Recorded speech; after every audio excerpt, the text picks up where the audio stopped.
much spent 40 years, 50 years trying to do that post German hyperinflation. We have,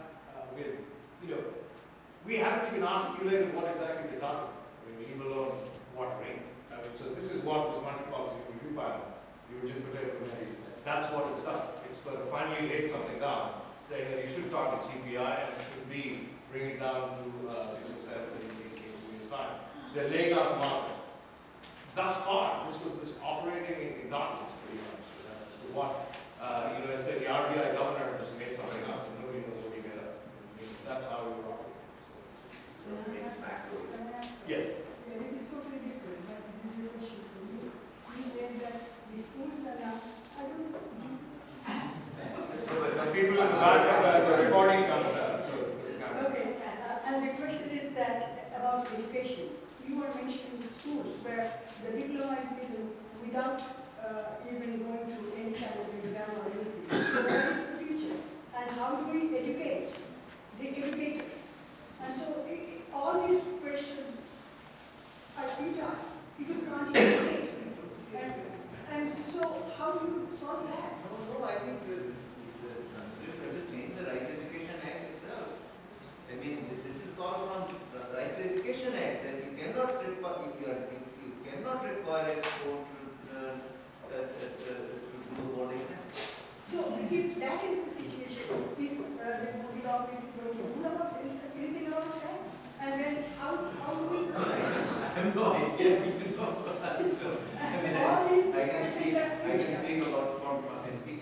can speak for myself, so I can only say it should. Yes, and therefore it's an appalling situation. That act needs to be acted. And then nothing will be done. Yeah. No education. I don't believe we've got to get what kind of argument is it?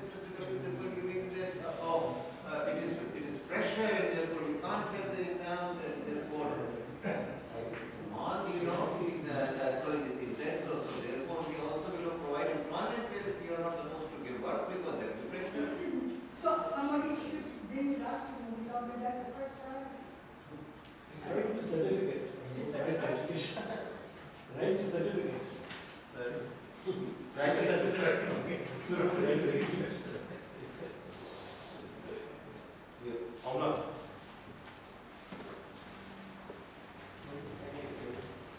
I thought you were the guy So the sense I get from listening to the discussion is basically that there are lots of misinformed decisions, or in some cases even inexplicable decisions made by the last government, which naturally led to its demands. But the question is exactly what are the explanations for this sort of behavior? It could be that the government was somehow very stupid or corrupt people got self-selected into this government in some way, by some mechanism. But is it possible that there are certain institutional roadblocks here, which actually don't let the correct policy be implemented? And if those institutional roadblocks are still there, why maybe Modi's government will also be subjected to those roadblocks, right? And so in this context, the Gujarat model, which was advertised, is a very useful thing because it's kind of a solution, right? But the thing is that we don't really understand the Gujarat model properly, and I would like to find out more about that. But the thing is that Gujarat, as an example or as a model, is somehow it's always been different, because like even in Shivaji's time, he knew that Surat was the place where the rich people lived, and he had to go there to get some money. So the thing is that Gujarat has been different, and is that going to apply for India? Is that the solution, or is Modi just going to be the same old story? So yeah, you could sort of debate this idea of the Gujarat model and nauseam, and I think it sort of comes back to the point that Amartya raised earlier also. How much can one person really do? It's fair to say that the job of the Prime Minister of India is not easy. It's also fair to say that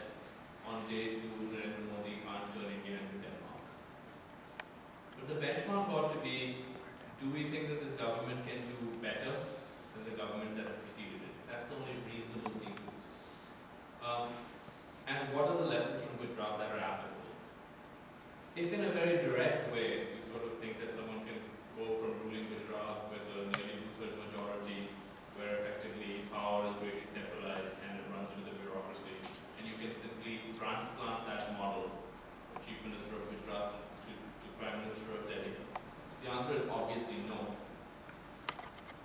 But you'd have to really think that he's very stupid if you think that's what he wants to do. The way to judge politicians is, do they have, are these people, is he a person who has some kind of talent for administration? And I think the answer to that is undoubtedly yes, both as Chief Minister of Gujarat and also in his career as a politician before that. If you believe he has a talent for administration, he does have a majority now. I think he's going to find ways to adapt. So when you look at the Gujarat model, it's not that when you look at what are the things that are applicable? I'll tell you. One, decisiveness, leadership, cutting red tape, rolling out a red carpet for investors, having some kind of policy consistency. These are all things that one associates with Gujarat. Those are things that are generally principles of governance, and those can be translated. The things that cannot be translated are if you take it in a very sort of narrow way. And in fact, in many speeches, Modi has pointed out that the Gujarat model, it doesn't mean that what works for Gujarat is necessarily can be applied to Bihar. It's just not true, and I don't think anybody serious is suggesting that. Just to complement that, we wouldn't be so pessimistic because we did have two good prime ministers, Narasimha Rao and Panagariya. And during those years, we did do very good things. And that led us to grow 8-9% in the last 10 years. So good things can be done. It's simply that, in this case, particularly in Tier 2, the whole administration got used by the Prime Minister. Really, the Prime Minister was neutralized with the power, the entire power. I mean, if you read the book that Sanjay has written, how the administration was done during this 5-year period. And I think in the end, that's what led to where we are today. So is this true that there are no building roadblocks as Anand said? And the reason India has been going downhill is because either of incompetence or corruption or both. No institutional impediments? Obviously, there are always institutional impediments. The question is, are these impediments surmountable? Can a better government, or with a better set of policies, turn things around? And I think that, broadly speaking, Arvind and I believe, yes, that we're on the glass half full side of this. I think there are other people who are on the glass half full. I also would add that many times actually institutions follow the policies. So we had investment licensing, we got Udyog Bhavan. We got import licensing, you got this DGFT doing all the issuing of licenses. So the institutions can also follow. We wanted to do planning, so we got Yojana Bhavan. So change the policy to get rid of the bhavans. So are we talking about the transformation of the human capital here? That's altogether a different subject we come to now. Human in what sense you are saying?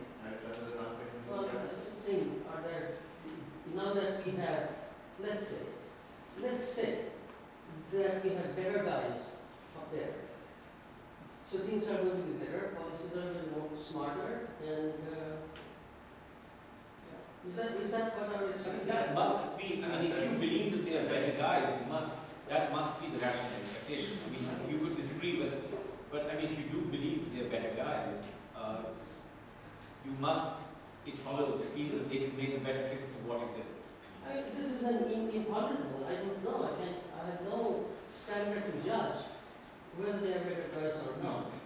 Maybe we can No, that we find out, right? They will find out. But in Modi's case, at least, okay, so at least in my personal thinking, it is a parliamentary democracy. in which the ruling party has both the executive and the legislative branch under freelance from both. And therefore, in my thinking, if the Prime Minister is not this unusual situation in which power actually was transferred to the President of the Congress Party, Sonia Gandhi, that is an unusual circumstance, but otherwise Prime Minister really matters the most. And is the Prime Minister really a doer? Narasimha Rao was a doer, Panagariya was a doer, lots of good things got done. I think Modi truly is a doer, the man sleeps 3.5 hours a day, remaining and has no other preoccupations or other vices. So, if he is going to work 20 hours a day, he is also therefore going to work his staff about 18 hours a day too. Working 20 hours a day is a vice. For those who work, So, Panagariya, talk about institutions. Do you think there are too many economic policy making institutions within the government? There's the Chief Economic Advisor, there's the National Advisory Council, there's the Planning Commission. There are so many economic policy institutions within the government. Maybe they should all be abolished. Maybe there should be one person or one institution which. No, there are some. You abolish some institutions that are with the contextual change that are counterproductive, but you will also build new institutions.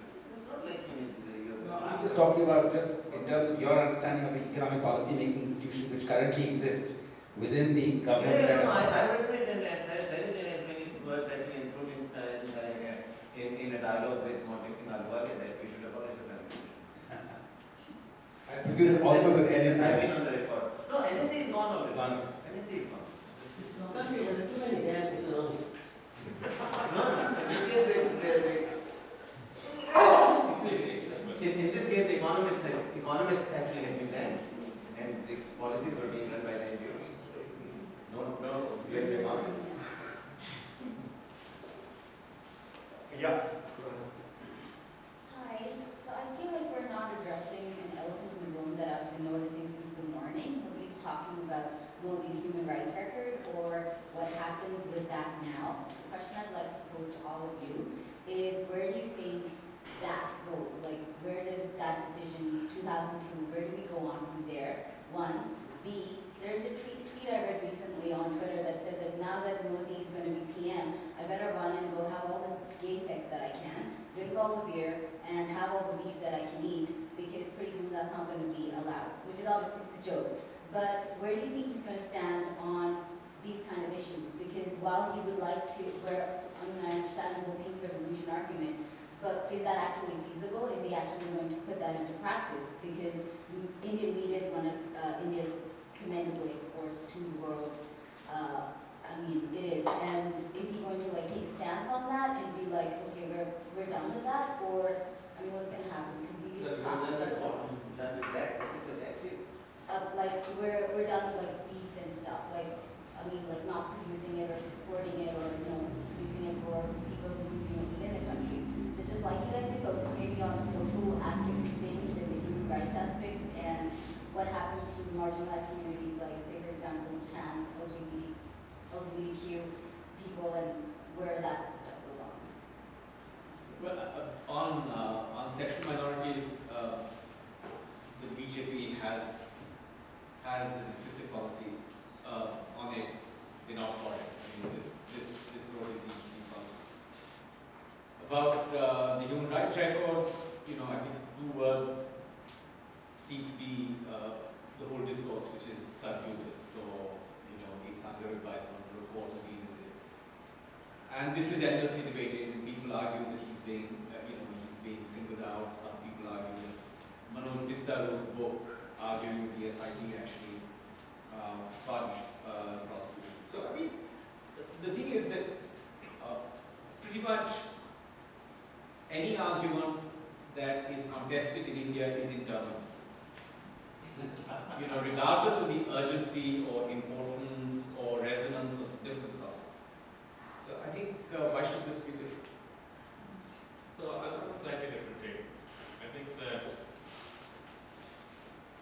as a foreign policy issue, that the human rights angle is still there, but it's greatly diminished.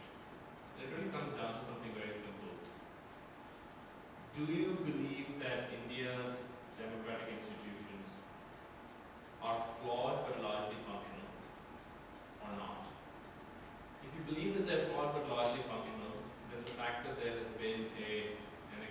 the Supreme Court ordered an investigation in 2002 which found that there was nothing, no evidence of which to, or which to prosecute Mr. Modi. The fact that this report has then been upheld by a court sort of means that, especially from a foreign policy perspective, if you're a foreign government looking at this, that you have to just go with that. Obviously, there are going to be activists like Mr. Mukul who wrote a book who, all the investigations and all the court rulings in the world are not going to change their minds. I really haven't gotten into the nitty-gritty of that. I'm not in a position to judge whether the Supreme Court ordered investigation is correct or whether this person who's written a book challenging it is correct.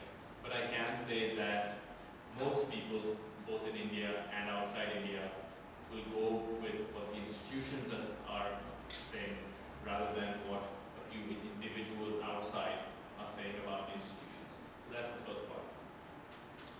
On issues like LGBT, it's true that the BJP in fact has a position that is, I would argue, regressive, and they're opposed to gay rights. I think that on the ground things are probably going to continue to get better, not because of the government, but because social attitudes are changing and people are becoming more tolerant. In an ideal world, that would be reflected by, and that would be backed by a government, and that would be that natural process would be quickened by a government, and it looked like by the courts were doing that in very high professional came. I don't think we're going to see progress in that direction, but nor do I think that things are going to be nearly as grim in terms of actual lived practice as some of these things suggest. Finally, I think that my view on people who sort of who basically look at and you're right, this has been there, who look upon the dawn of the Modi era with great fear and foreboding, is that my personal view is that their fears are overblown. But I welcome those fears because it's better to have overblown fears out there. It's better for this to be aired. It's better for us to be overly worried than to be overly sanguine. So I think it's fine that people will sort of, people are going to get up and say that this is the Third Reich, and I think it's nonsense. But I think it's good nonsense to have out there. Footnote. Manoj Vitta is not an activist in the sense that Easter Sethuva is an activist. He has the unique distinction of actually writing two books. One is on for rights, and the other one is on intellectual rights. So if it is an agenda, it's not a part of that agenda. The other thing is that I wish I could be as sanguine as you are about the wheels of institutional justice. This is an argument that we use in a partisan way by several kinds of people. So the Congress could argue that since 1984 you have 30 years of endlessly dragged on fudge cases. If anybody was to say that there has been any resolution of 1984, nobody who lived through 1984, 30 years ago would believe this. And therefore, I think it's reasonable to assume that there are people who lived through the draft of 2002 who, for very good reason, might be skeptical of a process that unfolds in a way that's not satisfactory to them. Whether this is, this is the last word on this, no, it obviously isn't. As you say, there is an institutional process. We get to the end of that institutional process. Does that create a sense of closure? This is not something you can imagine. So I'm just saying that there is, just as you see this as a kind of healthy, overblown fear, I think from the other side, you could say that the alacrity with which, in the course of this campaign, people who reported this campaign, editors who bloviated on it, the alacrity with which one could argue people are selectively blind to rhetorical conceits and statements made through this campaign is, I think, should be a cause for worry. It's kind of frictionlessness to the coming thing. You know, there is a sense in which we know in India success is its own validation. So I think you're right in saying that there are institutional resolutions which we must respect. But given the nature of Indian institutions, I think it's reasonable to say that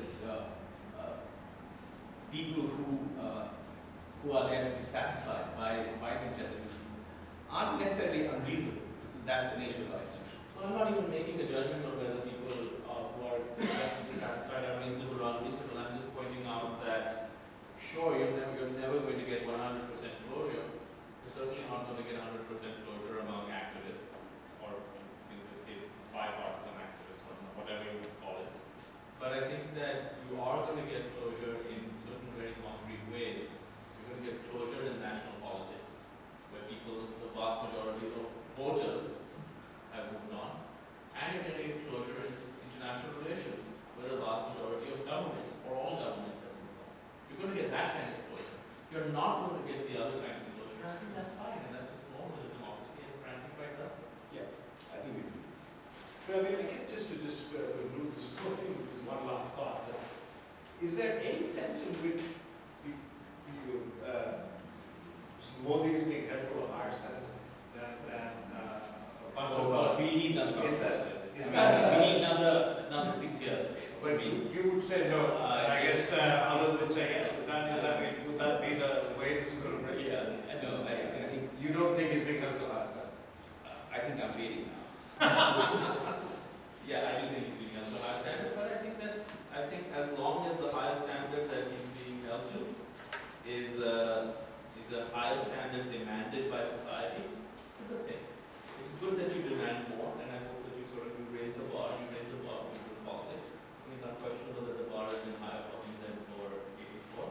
But I think that's a good thing. I think society should evolve in a direction where there's more scrutiny, and there has been more scrutiny. That's an assumption. I mean, you're not giving any argument. Why is it a good thing for one group to have the highest and I think it's a good thing in general. therefore one as well as a group that is to be held to a lower Forget the standard. individuals. I think that if Indian society, or the public, or the media scrutinize horrific events, such as those in 2002, more closely than they did in the past, I think that's a good thing. The sequencing is different. We are saying that we are not getting tougher and tougher. That's a different That is not the business is sequencing. I thought your question was more like because Modi had persuaded BJP and Rajiv Gandhi happened to be Congress. Obviously, no. My argument is not that we should. No, like we are raising the bar. We are raising the I bar. think that the bar is being raised by, that's not. One last question from Bill. This is absurd, right? This absurd comparison of two people who've been accused of genocide. I mean, hang on, the big elephant, the stinking corpse in the room in the back over there, all day, has been 2002, right? So on the one hand, so let's assume that it was a sin of omission. That 2002 on Modi's watch was a sin of omission, not a sin of commission. I'll grant that to you, okay? Now here's a guy. You're telling me, fantastic administrator. He is going to take India along fine. He couldn't crack down in a period of 15 days. I don't know how long it went, but it went on for literally 2 weeks. On genocide, on the one hand, you're saying administrator, brilliant administrator, decisive, all this bullshit. Okay? And on the other, you are, no, hang on, you have the whole day. Yeah, literally. And on the other hand, you're saying, cut and break on this. You guys are having it both ways. Land somewhere, man. Where do I even begin? I mean, I think so, first of all, I think there were riots, I think you belittle what genocide is. I mean, and I can understand your emotions are heightened, but I think you belittle what genocide really is, and people who have experienced genocide, if you were to describe what happened in 2002 as a genocide. It was not a genocide. It was a So you're pulling out your standard BJP talking points. No, Address the question. What I think, so let me Address the question. Go for it. Tell me. Well, he is. I can answer the question without. So that's my first point. The second point is that nobody says, or nobody reasonable says that 2002 is some great shining example of administrative competence. What people do say, and I think legitimately in this case, is that since 2002, there have not been other outbreaks in Gujarat. I was in Gujarat last year. If you look at the history of Gujarat from independence onwards, this is a state where habitually there was curfew every few years. Go to Ahmedabad, go talk to people.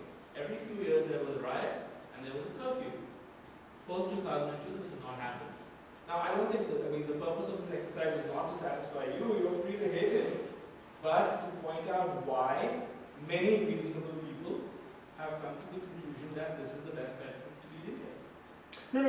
You're escaping the fundamental issue, right? I can't What was satisfy his? you. No, hang on. You're not satisfying me. You're not answering the question. The question is, was this a sin of omission or was it a sin of commission? If it's a sin of commission, we are talking Milosevic here.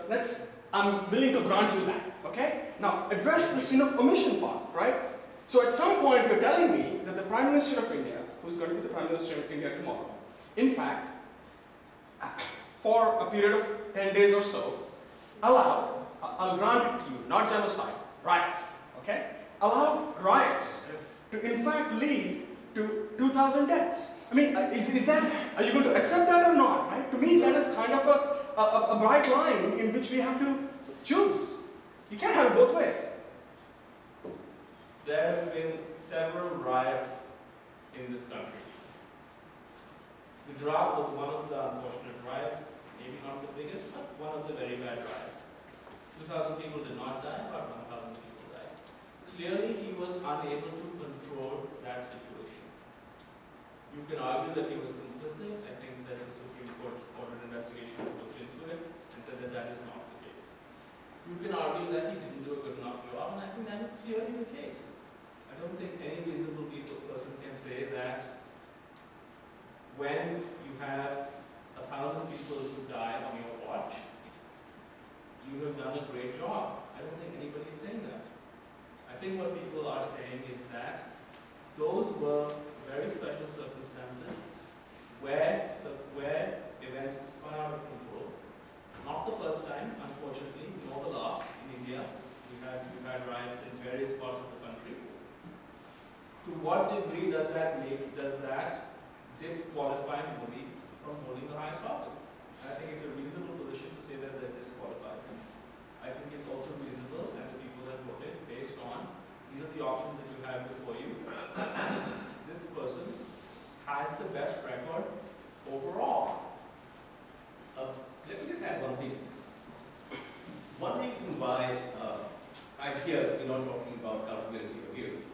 We're talking about Narendra Modi's attitude. There was an interview with Arvind Goswami where Goswami raises the issue of Maya Gurnani. Grotesquely, the women and child development minister who was, I think, charged with complicity in a riot in a horrific way and was actually convicted. When this question is put to Narendra Modi, what he says is this. He says, Anna, you should do your research. I thought you did your research. You have to understand that when I appointed her, the minister, there were no charges against her. In 2006 or 2007, I forget, he said, and then there was this attempt to sort of discredit the Gujarat government, and these charges were leveled. And that's when Maya Gurnani was charged with these things. He said, I don't want to say anything about this is sub judice. This is a person who's actually been convicted by a lower court and is doing jail time. And there are many other levels of the court this has to go through. I think it's reasonable to say that in this circumstance, Narendra Modi was being unnecessarily or being indefensive about this. If one believes that the judicial process brings some kind of closure, it would be reasonable for Narendra Modi to cut her loose. Maybe there is an ethic of loyalty which prevents him from doing this, but then we can question the judgment of a man whose personal loyalty prevents him from recognizing a considerable indictment by a court of law, and in a sense seeming to deflect the whole question of guilt. Cut loose in the sense that after she's been, cut loose in the sense in the course of an interview, to actually say that, yeah, I mean, this was, you know, she did something wrong, but what he actually said was, you know, she was charged later on, and she has more levels of appeals to go through. I think the signal that gives people... What he said was that he appointed her. Yeah. At the time he appointed her, there were no charges against her. No. But, I mean, this is... Let me say that from my point of view, this seems to be a lawyer. There's a sense in which you're the chief minister of this state. This person, in a sense, has been obviously accused. Look, as I kept saying, anybody who's been through Delhi in 1984 and the complicity of the Congress, I'm saying that when this is put to Modi in this way, well after the event, where there's really, all he needs to say is that, you know, something bad was done, someone's been punished for it, this is where it ends. To actually gesture at a continuing process seems to me to be just insensitive. I mean, if we are going, as you said, if we are going to talk about a judicial, I mean, you could argue that this SIP thing could be appealed in other levels. Yeah, it is. But surely, you know, the point is not to say that this is happening. The point is to say that, look, there was an indictment made, either work or it didn't. So that fourth time being there's closure. so your point is he handled it badly. I think he handled it badly. I think different goalposts than I'm saying that the reason why I'm suggesting the reason why people wonder where Modi stands vis-a-vis those things is because on an issue as on a charge as grotesque as the one that Michael Gunn is serving time for, there seems to be a reluctance to make any kind of you know, acceptance of wrongdoing, not on his part, but on others. And I find that hard to understand. I don't know this case very well, but it's very celebrated. Yeah, but it's infamous. Yeah, it's probably but the timing, right? But you know, one thing what he said in the interview and so on, but he did not know what she did. I mean, the fact that there were no charges, he did not know. It's impossible that he could. There was a book written immediately after Gujarat, episode written by a young person. Old Scar, I think his allusion to it is that she's innocent and the courts will eventually acquit her. Isn't that what he's saying? Yeah, I mean, but you know, by that rule of thumb, we could argue that, you know, X is guilty and the court will eventually convict him. No, except that we believe in it. It's no. She has, in fact, she is at this point of time guilty. I mean, she's been convicted by due process. Right, but not from and the minister. No, I'm saying that this is happening after the event. So After she's been convicted. that she was indicted and then she lost her job. No, she did lose her job. But what is interesting about Modi's response is not that someone was tried and convicted by due process, and you know, this is truly unfortunate that this was that there was this complicity as found by the court. You know, there are other levels of the story. So I just want to come back to this issue with returning to this notion, is Modi being held to a higher standard? And probably he should be. I mean, you know, we should expect a higher standard as Matthew McConaughey told us apparently in his Oscar. We should all feel that. But clarify a point. Is the question about sequencing that you promised I mean, in general, there is technological progress. You know, we should strive to develop. Actually, just coming back to this question of this state out of we also interviewed the synchronous interview with Rahul Gandhi. And so Rahul Gandhi was asked this question that does Congress review a